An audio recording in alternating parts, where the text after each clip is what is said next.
حضرت علی اکبر رضی اللہ تعالی عنہ امام علی مقام کے منجلے بیٹے تھے۔ ان کی والدہ ام لیلہ تھیں۔ حضرت علی اکبر نہایت وجیح اور خوش شکل نوجوان تھے۔ شہادت کے وقت ان کی عمر 18 سال کی تھی۔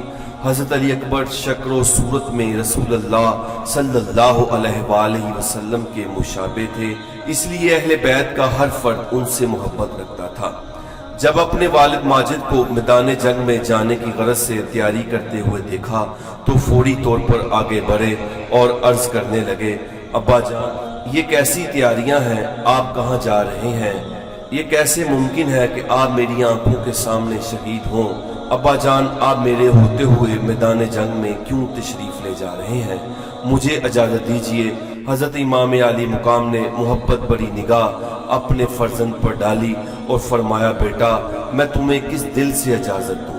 یہ یزیدی میرے خون کے پیاسے ہیں، مجھے شہید کرنا چاہتے ہیں۔ لیکن حضرت علی اکبر نے بہت اصرار کیا تو امام علی مقام نے آپ کو میدان جنگ میں جانے کی اجازت دے دی۔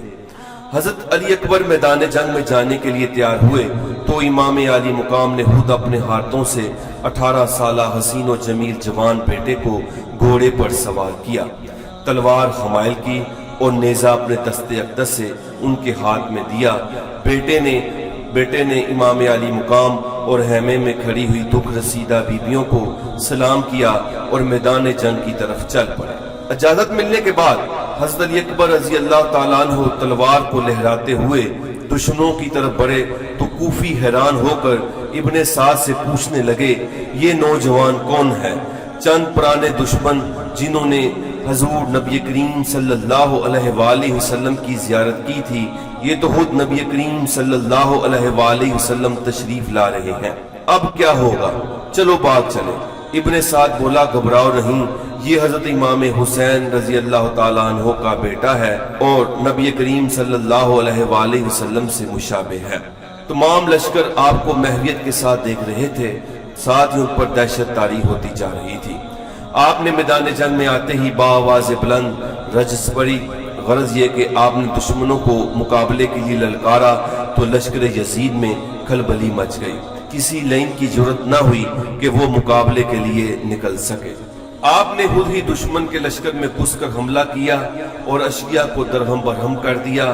کافی دیر تک لڑتے رہے، پیاس سے بے قرار ہو گئے تو پلٹ کر ابا جان کی خدمت میں آئے، عرض کیا، ابا جان پیاس کا بہت غلبہ ہے۔ حضرت امام علی مقام نے ان کے چہرے کے گرد و غبار صاف کیے اور فرمایا، بیٹا ابھی تم حوض کوثر سے سیراب ہونے والے ہو، اور اپنی انگشتری ان کے منہ میں ڈال دی جس کے چوسنے سے انہیں تسکین ہوئی، اور پھر میدان جنگ میں آئے اور فرمایا، ہے کوئی جو میرے سامنے آئے؟ عمرو بن سعد کے بار بار غیرت دلانے اور موصل کی گورنری کے لالچ میں طارق نامی ایک پہلوان آپ کے مقابلے میں نکلا، لیکن حضرت علی اکبر نے ایسا کاری وار کیا کہ وہ گھوڑے سے گرا اور ڈھیر ہو گیا۔ طارق کے بیٹے عمرو بن طارق نے جب اپنے باپ کا یہ حال دیکھا تو غصے میں آگ بگولا ہو گیا اور دوڑ کر حضرت علی اکبر پر حملہ کر دیا۔ شہزادے نے ایک ہی وار میں اس کا بھی کام تمام کر دیا۔ اس کے بعد طارق کا دوسرا بیٹا طلحہ بن طارق آیا، اسے بھی موڑ کے گھاٹ اتار دیا۔ شہزادے کی ہیبت سے پورا یزیدی لشکر ٹھہرا اٹھا۔ اب یزیدیوں میں سے کسی کو ہمت نہ ہوئی کہ آپ کے مقابلے میں آئے۔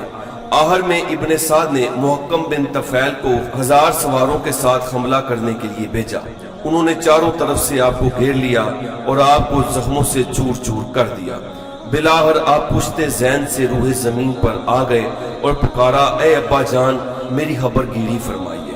حضرت امام علی مقام گھوڑا بڑھا کر میدان میں پہنچے اور شہزادے کو اٹھا کر خیمے میں لائے، سر کو گود میں لیا اور ان کے چہرے انور سے گرد آلود خون صاف کرنے لگے۔ اتنے میں حضرت علی اکبر نے آنکھیں کھولیں، ابا جان کا دیدار کیا اور بہشت بری کو روانہ ہو گئے۔